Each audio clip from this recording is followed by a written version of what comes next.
Rich dad poor dad by Robert quasi एक ऐसी किताब जो कि बहुत ही आसान भाषा में पैसों का मतलब सिखा जाती है।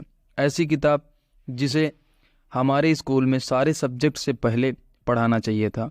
एक ऐसी किताब जिसे जितनी बार पढ़ो हर बार कुछ ना कुछ नया सीखने को मिलता है। तो दोस्तों, आज की इस वीडियो में मेरी फेवरेट बुक और दुनिया में लाखों लोगों की favourite book rich dad poor dad, इसकी डिटेल समरी मैं आज आपको बताने जा रहा हूँ। जिससे पहले आपने इस बुक की काफ़ी सारी वीडियो देखी होंगी, बट आज मैं आपको बुक के कुछ ऐसे इम्पोर्टेंट लेसन बताने जा रहा हूँ जो शायद आप लोगों ने ना ही पढ़े होंगे और ना ही सुने होंगे। तो आज का यह वीडियो काफ़ी स्पेशल होने वाला है। आज आपको पैसे के बारे में कई लेसन मिलने वाले हैं जो सच में आपकी लाइफ को बदल कर रख देंगे। चलिए शुरू करते हैं। Lesson number 1, rich don't work for money, money work for them. यानी अमीर लोग पैसे के लिए काम नहीं करते हैं बल्कि पैसा उनके लिए काम करता है। दोस्तों, जब हम छोटे होते हैं तो हमें बड़े से बड़ा इंसान बनना होता है। हम बचपन में जब मूवी देखते हैं तो हमें एक्टर बनना था, और जब हम क्रिकेट देखते हैं तब हमें क्रिकेटर बनना था। पर जैसे तैसे हम बड़े होते जाते हैं, हमें लगने लगता है कि यार ये सब मैं हासिल नहीं कर सकता हूँ, और इतना सारा पैसा कमाना तो मेरी बस की बात भी नहीं है। और जैसे तैसे हम एक नौकरी की तलाश में निकल जाते हैं। बस किसी तरह से 15-20 हज़ार की नौकरी मिल जाए और मैं अपने खर्चों को मैनेज कर सकूं, ताकि मुझे समाज निठल्ला ना बोले। और इसी चक्कर में हम मिडिल क्लास के लोग एक ऐसे ट्रैप में फंस जाते हैं जो हमें अमीरी की तरफ नहीं, गरीबी की तरफ लेके चला जाता है। एक ऐसी रेड रेस का हिस्सा बन जाते हैं जिसके बारे में हमें पता तक नहीं होता है। महीने की गिनी चुनी सैलरी आती है जिससे घर का खर्चा, लाइट पानी का बिल, ये सब मैनेज करते हैं। और जब सैलरी कम पड़ जाती है तब हमें क्रेडिट कार्ड और ईएमआई के चक्कर में फंस जाते हैं। और ये रेड रेस का हिस्सा लाइफ टाइम चलता रहता है, क्योंकि हम अपने पैसे को गिव अप कर चुके होते हैं और पैसा हमें गुलाम बना लेता है, और ना चाहते भी हम लोग उसकी गुलामी करते हैं। अगर हम काम पर नहीं गए तो सैलरी कहाँ से आएगी, और सैलरी नहीं आएगी तो खर्चे कैसे मैनेज होंगे। यही चिंता हमें रात भर सोने नहीं देती है, और पैसा हमारी पूरी तरीके से हालत ख़राब कर देता है।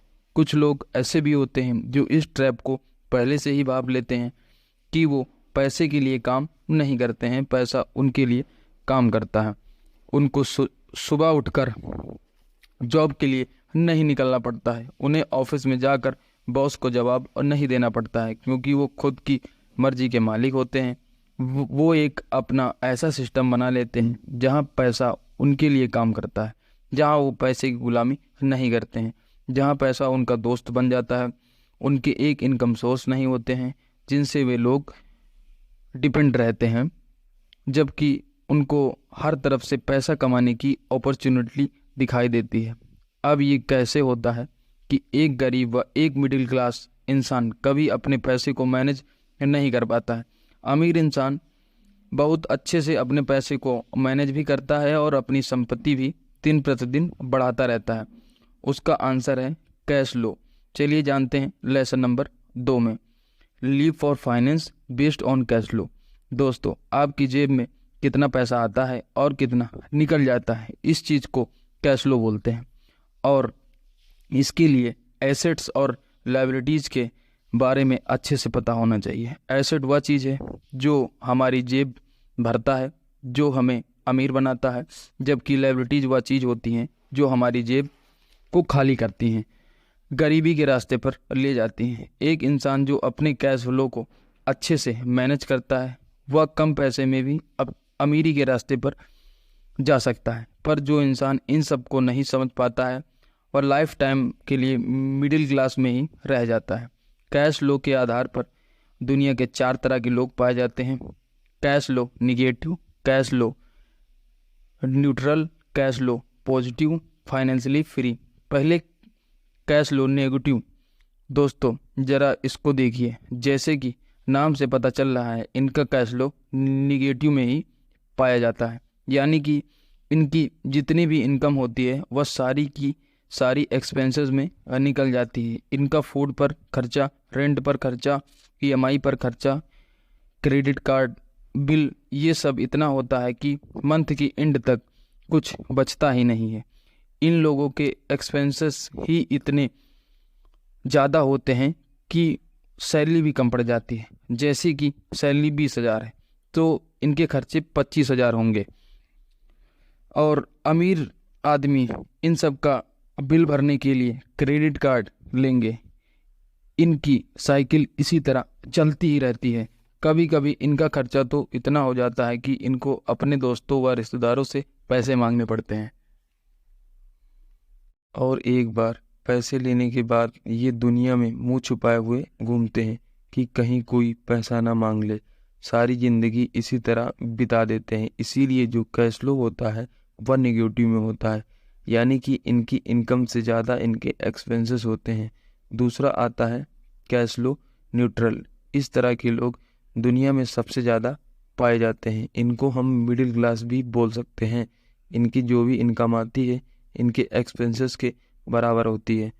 अगर ये महीने का 20,000 कमाते हैं तो इनकी एक्सपेंसेस भी लगभग 20,000 की होती है। हाँ, ये कभी कभी किसी महीने में कंजूसी करके पैसे सेव कर लेते हैं और उन्हें एफडी, पीएफ, एनपीएस जैसी जगह पर इन्वेस्ट कर देते हैं।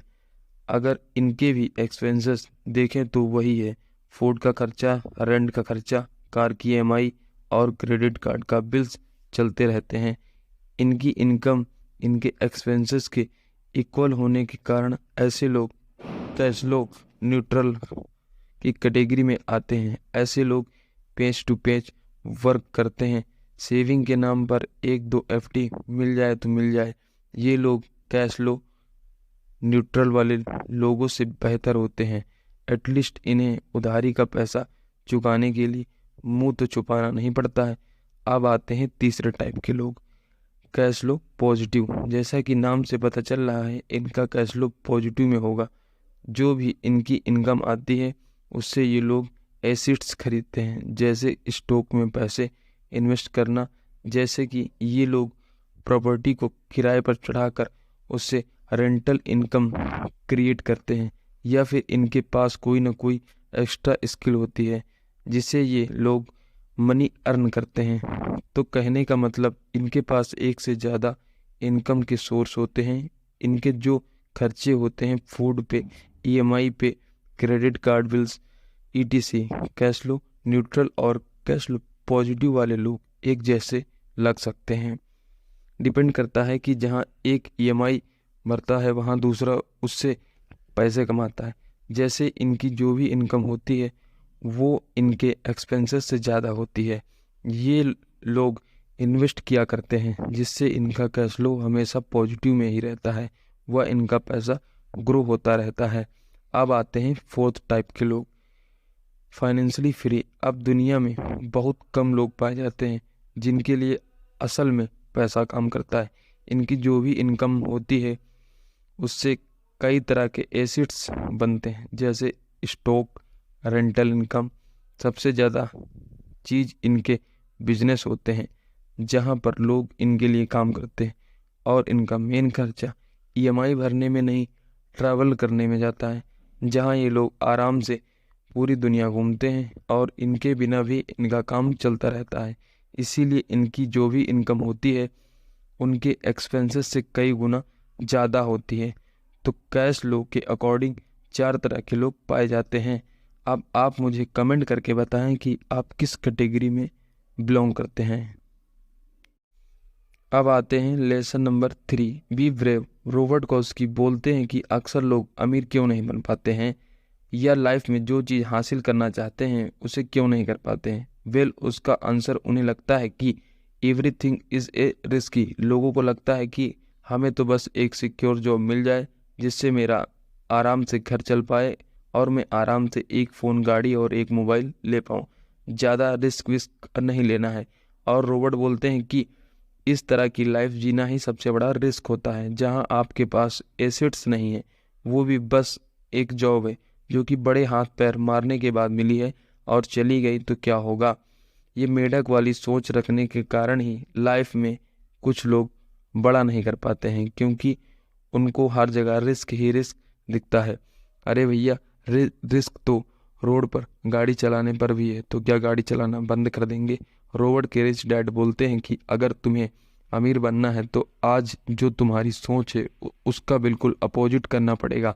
रिच डैड बोलते हैं कि अगर तुम केवल सिक्योरिटी के पीछे भागोगे तो आज के टाइम वो कहीं पर भी नहीं मिलेगी। सिक्योरिटी का सोचोगे तो लाइफ टाइम गधों की तरह मेहनत करनी पड़ेगी। इसका रिटर्न भी बहुत अच्छा नहीं मिलने वाला है। तुम तो नहीं, पर हाँ, तुम्हारा बॉस जरूर अमीर हो जाएगा। स्टार्टिंग में ये सब चीज़ें रिस्की लगती हैं। इन्वेस्टिंग करना, खुद के बिजनेस का सोचना, सब बहुत बड़ा रिस्क लगता है। समाज वाले यही बोलते हैं कि तू बर्बाद हो जाएगा, पर सही समय पे सही लिया गया रिस्क नहीं होता है। और जब बचपन में रिच डैड के रॉबर्ट को ये सब सिखाया गया, तब उनका जवाब था कि ये सब कितना रिस्की हो सकता है कि हम पैसा इन्वेस्ट करें, कहीं पैसा डूब गया तो कोई बिजनेस स्टार्ट करें, कहीं बिजनेस ना चला तो रिच डैड बोलते हैं कि चलो तुम ये बताओ कि तुम्हारे पेरेंट्स पैसे बचाने के लिए क्या क्या करते हैं। तो रॉबर्ट बोलते हैं कि सेल का वेट करते हैं, और जब सेल आती है तब वो कपड़े, राशन पानी, सारा सामान खरीद कर रख लेते हैं। उस पर रिच डैड हंसते हुए बोलते हैं कि तुम्हारे पेरेंट्स पैसे बचाने के लिए खूब मेहनत करते हैं। तो रॉबर्ट बोलते हैं कि हाँ, क्या आप सेल की चीज़ें नहीं खरीदते हैं क्या? इस पर रिच डैड बोलते हैं कि हाँ, मैं सेल की चीज़ें तो खरीदता हूँ, बट तुम्हारी तरह नहीं, फ्रिज भरने के लिए नहीं, स्टोर लगाने के लिए नहीं, जबकि मैं अपना फेथफुल भरने के लिए चीज़ों को सेल पर लेता हूँ। जब मुझे किसी कंपनी में इन्वेस्टमेंट करना होता है और जब उसका स्टॉक सस्ते में मिल रहा होता है तो मैं उसे खरीद लेता हूँ और अपने फेथफुल को भरता हूँ। बस यही डिफरेंट है कि इसीलिए तुम्हारे पेरेंट्स हमेशा पैसे की कमी से परेशान रहते हैं, और जबकि मैं बिना काम किए हुए अमीर होता चला जा रहा हूँ। जबकि मेरी रियलिटी तुम्हारे पेरेंट्स से बिल्कुल अपोजिट है।